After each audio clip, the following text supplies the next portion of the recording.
Assalamualaikum everyone, welcome back to my YouTube channel. The topic that I am going to teach you today is mitosis, the process that makes life possible. Okay, सबसे पहले हम देखते हैं कि इसको mitosis क्यों कहा जाता है। ये ग्रीक वर्ड माइटोस से आया है जिसका मतलब है थ्रेड लाइक। साइंटिस्ट ना एक डिवाइडिंग सेल की स्टडी कर रहे थे तो उनको ना सेल के अंदर थ्रेड की तरह के स्ट्रक्चर्स नजर आए थे। अब वो थ्रेड अपनी जुबान में थ्रेड को थ्रेड तो नहीं कहते थे, वो थ्रेड को माइटोस कहते थे, तो इसलिए इसका नाम क्या रख दिया गया, माइटोसिस। अब माइटोसिस को, इस प्रोसेस को सबसे पहले वाल्टर फ्लेमिंग ने 1870 के अंदर एनिमल सेल के अंदर ऑब्जर्व किया था और 1882 को रिपोर्ट किया। अब ये माइटोसिस होता क्या है? माइटोसिस एक सेल डिवीजन की टाइप है जिसके अंदर पेरेंट सेल डिवाइड हो जाता है कितने डॉटर सेल में, 2 डॉटर सेल में, having the same number of chromosome as were in the parent cell. अगर हम एग्जांपल से देखें तो ये एक पेरेंट सेल है। पेरेंट सेल कितने डॉटर सेल में डिवाइड हो जाएगा, divided into 2 daughter cell. Parent cell divide हो गया 2 डॉटर सेल में, having the same number of chromosome as were in the parent cell. अगर हम इस पिक्चर को देखें तो इस पेरेंट सेल के अंदर क्रोमोसोम का नंबर क्या है, 2।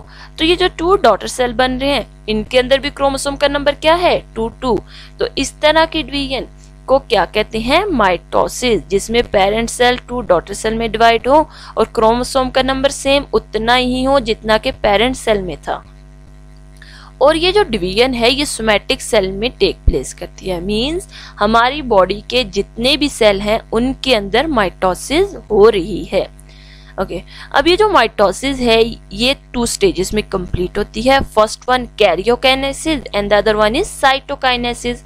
कैरियो मतलब न्यूक्लियस, न्यूक्लियस की डिवीजन को कैरियोकाइनेसिस कहा जाता है। साइटो मतलब साइटोप्लाज्म काइनेसिस डिवीजन, साइटोप्लाज्म की डिवीजन को साइटोकाइनेसिस कहा जाता है। ये एक एनिमल सेल है। एनिमल सेल के सेंटर में हमें मालूम है कि क्या होता है, न्यूक्लियस है, और इसके इर्द गिर्द वो एरिया जहाँ पर ऑर्गेनेलीज वगैरह प्रेजेंट होती है उनको हम क्या कहते हैं, साइटोप्लाज्म। अब ऐसा नहीं है कि साइटोप्लाज्म और न्यूक्लियस इकट्ठे ही डिवाइड हो जाएंगे। सबसे पहले न्यूक्लियस की डिवीजन होगी।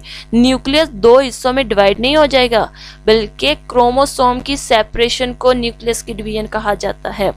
फर्स्ट न्यूक्लियस डिवाइड हो गया, देन फिर हमारा साइटोप्लाज्म डिवाइड होगा। अब ये जो न्यूक्लियस की डिवीजन है ये 4 फेजेस में कंप्लीट होती है, prophase, metaphase, anaphase and then telophase. अब हम देखते हैं कि जो पहला फेज था प्रोफेज, इसमें क्या क्या चेंजेस टेक प्लेस करती हैं। ये प्रोफेज से पहले का सेल है, मीन इस सेल के अंदर अभी तक ये चेंजेस टेकर नहीं किए हैं। इस सेल के अंदर हम देखें तो डीएनए जो है ये थ्रेड लाइक स्ट्रक्चर की फॉर्म में प्रेजेंट है। जब डीएनए थ्रेड लाइक स्ट्रक्चर की फॉर्म में प्रेजेंट होगा तो उसको हम क्या कहेंगे, क्रोमेटिन मटेरियल। और इसके इर्द गिर्द अगर आप देखें तो आपका न्यूक्लियर मेम्ब्रेन क्लियरली फॉर्म नजर आ रही है, क्लियरली बिल्कुल डेवलप है, कोई ब्रेक या डिसॉल्व नहीं हुई। और तीसरा, इसके अंदर न्यूक्लियस, ये जो ब्लैक स्पॉट लाइक स्ट्रक्चर दिख रहा है जिसको आरएनए की फैक्ट्री भी कहा जाता है, न्यूक्लियस इस न्यूक्लियर एनवेलप के अंदर मौजूद है। और इस एरिया के जगह पर हमारे पास 2 सेंट्रियोल भी प्रेजेंट है। आप सबसे पहले क्या होगा, ये जो क्रोमेटिन मटेरियल है ये कंडेंस होंगे, कॉइल होंगे और क्या बन जाएंगे, chromosome. Chromatin material condense to form chromosome. Next step में न्यूक्लियर इन्वेलप डिसअपीयर, ये जो मेम्ब्रेन है, ये जो इन्वेलप है ये डिसअपीयर हो जाएगा, ये डिसॉल्व हो जाएगी। थर्ड स्टेप में न्यूक्लियस डिसअपीयर हो जाएगा। आप ये देखिए जो न्यूक्लियस है, नेक्स्ट फॉर्म सेल में आपको कहीं भी न्यूक्लियस नजर नहीं आ रहा, न्यूक्लियस क्या हो गया, डिसअपीयर हो गया। थर्ड में ये जो सेंट्रियोल थे ये मूव करके एक दूसरे के क्या हो जाएंगे, ऑपोजिट पोल पर आ जाएंगे। Third and the last one is mitotic apparatus is formed। In centriole से अब फाइबर्स निकलेंगे, दागे नुमा स्ट्रक्चर्स निकलेंगे जिनको हम स्पिंडल फाइबर कहते हैं। अब ये हमारे पास 2 सेंट्रियोल्स हैं, लाइक अगर हम इसको बिल्कुल क्लियर इधर जूम करके देखें तो ये 2 हमारे पास सेंट्रियोल्स हैं। इनसे 3 तरह के फाइबर्स निकलेंगे। इनको माइक्रोट्यूब्यूल्स भी कहते हैं इन फाइबर्स को, क्योंकि ये ट्यूबुलेंट प्रोटीन से मिलकर बने होते हैं। तो वो माइक्रोट्यूब्यूल्स जो कि किसी के साथ अटैच नहीं हो रहे, इनको हम क्या कहेंगे, एस्ट्रल माइक्रोट्यूब्यूल्स। अब वो माइक्रोट्यूब्यूल्स जो कि एक सेंट्रियोल से निकलेंगे दूसरे सेंट्रियोल के साथ अटैच हो जाएंगे, उनको कहेंगे polar microtubules. And the third one जो कि एक सेंट्रियोल से निकलकर क्रोमोसोम के साथ अटैच हो जाएंगे। अगर हम एक पिक्चर पे क्रोमोसोम को देखें तो यहाँ पर एक स्पेशल किस्म का प्रोटीन प्रेजेंट होता है जिसको काइनेटोकोर प्रोटीन कहते हैं। तो ये जो फाइबर्स हैं इस सेंट्रियोल से निकलेंगे और इस काइनेटोकोर प्रोटीन के साथ आके अटैच हो जाएंगे, इसलिए इन फाइबर को या इन माइक्रोट्यूब्यूल्स को क्या कहते हैं, काइनेटोकोर फाइबर्स। इस कंप्लीट सेट, इन तीनों जो फाइबर्स हैं इनके कंप्लीट सेट को क्या कहा जाता है, माइटोटिक ऑपरेटर्स। अब जो दूसरा फेज है वो है मेटाफेज। प्रोफेज में क्या हो गया, फाइबर्स निकल के क्रोमोसोम के साथ अटैच हो गए। अब ये जो क्रोमोसोम्स हैं जिनके साथ फाइबर अटैच है सेंट्रियोल से, ये एक पॉइंट पे अरेंज हो जाएंगे, मीन सेल के सेंटर पे, इक्वेटर पे आके ना ये अरेंज हो जाएंगे इक्वेटर के ऊपर। तो इनके अरेंज होने से जो स्ट्रक्चर बन रहा है इसको हम क्या कहते हैं, मेटाफेज प्लेट या फिर इक्वेटोरियल प्लेट। एक्चुअल में ना क्रोमोसोम हमारे पास सिर्फ ये एक क्रोमोसोम है, ये इस सेल डिवीजन से पहले इंटरफेस के अंदर क्या होता है कि क्रोमोसोम की कॉपी बनती है और वो कॉपी सेंट्रोमेयर के ऊपर आके इस क्रोमोसोम के साथ क्या हो जाती है, अटैच हो जाती है।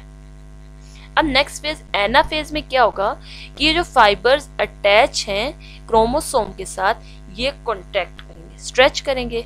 इन स्ट्रेच करने की वजह से ये क्रोमोसोम जो कि सेंट्रोमेयर के ऊपर टू सिस्टर क्रोमेटिड्स थी अटैच थे, ये ना एक दूसरे से इलादा हो जाएंगे और ये पुल करके दोनों ऑपोजिट पोल के ऊपर चले जाएंगे। एक सिस्टर क्रोमेटिड इस पोल पे आ जाएगा और एक दूसरे पोल पे चला जाएगा। और ये जो सेल मेम्ब्रेन है, ये जो सेंटर वाला इक्वेटोरियल पोजीशन है, यहाँ से अंदर की तरफ इन्वेजिलेट, अंदर की तरफ मूव करना शुरू हो जाएगी। ठीक है, अब नेक्स्ट फेज में क्या हो जाएगा, जिसको हम टीलोफेज कहते हैं, ये सेल मेम्ब्रेन अंदर की तरफ इन्वेजिलेट करके सिस्टर क्रोमेटिड ऑपोजिट पोल पर मूव करके चलेगी। अब टीलोफेज जो कि आप ये समझो प्रोफेज का बिल्कुल रिवर्स है, वहां पर जो जो चीजें हो रही थी इधर वो चीजें रिवर्स हो जाएंगी। वहां पे हमने बोला माइटोटिक ऑपरेटर्स फॉर्म होगा, बनेगा, स्पिंडल फाइबर बनेंगे, यहाँ पर स्पिंडल फाइबर ब्रेक हो जाएंगे, खत्म हो जाएंगे। न्यूक्लियर इन्वेलप वहां पर खत्म हुआ था, डिसअपियर हुआ था। यहाँ पर ये जो दो टू पोल्स पे क्रोमोसोम मूव करके गए ना, इनके इर्द गिर्द दोबारा से न्यूक्लियर इन्वेलप क्या हो जाएगा, बन जाएगा। ठीक है, और तीसरी थिंग, इन्हीं जो टू न्यूक्लाई बने हैं इनके अंदर न्यूक्लियोलस दोबारा से बन गया। और ये जो क्रोमोसोम थे जो अब ये दोबारा से क्या होने शुरू हो जाएंगे, अनकंडेंस और अनकॉइल होने लग जाएंगे और दोबारा से थ्रेड लाइक स्ट्रक्चर के फॉर्म में चले जाएंगे, जिनको हम क्या कहते हैं, क्रोमेटिन मटेरियल। हमारे पास यहाँ तक क्रोमोसोम की डिवीजन होगी, हमारे पास टू डॉटर न्यूक्लाई बन गए। अब जो नेक्स्ट स्टेज थी जिसको हम साइटोकाइनेसिस कहते थे, साइटोप्लाज्म की डिवीजन, इसमें क्या होगा कि वो जो जहाँ पर इक्वेटोरियल पोजीशन में सेल मेम्ब्रेन अंदर की तरफ इन्वेजिलेट हुई थी, वहाँ पे एक फेरो बनना शुरू हो जाएगी और ये फेरो क्या हो जाएगी, आहिस्ता आहिस्ता डीप होने लग जाएगी और हमारे पास टू डॉटर सेल्स बन जाएंगे। ओके, अब इस पूरे जो सेल डिवीजन है इसको हम एक समरी की तरह देख लेते हैं।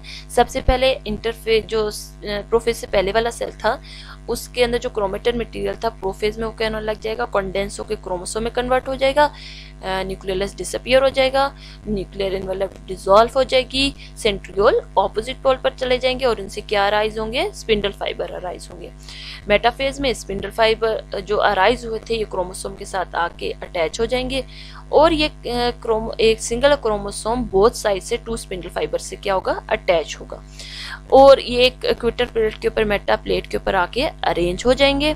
नेक्स्ट स्टेज में अब ये फाइबर कॉन्ट्रैक्ट करेंगे, स्ट्रेच करेंगे और ये क्रोमोसोम सेंटर से ब्रेक हो जाएंगे और इनकी जो सिस्टर क्रोमेटिड्स हैं दोनों ऑपोजिट पोल पे क्या करेंगे, मूव कर जाएंगे।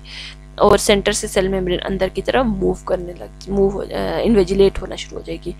और टीलोफेज के अंदर अब जो क्रोमोसोम की जो सिस्टर क्रोमेटिड्स थे जो ऑपोजिट पोल पे मूव करके गए थे, इनके इर्द गिर्द न्यूक्लियर इन्वेलप बन जाएगा, न्यूक्लियस दोबारा से आ जाएगा, ये क्रोमोसोम दोबारा से अनकंडेंस होंगे और क्रोमेटिन की फॉर्म में कन्वर्ट हो जाएंगे। और इस तरह हमारे पास 2 डॉटर न्यूक्लियाई बन गए थे।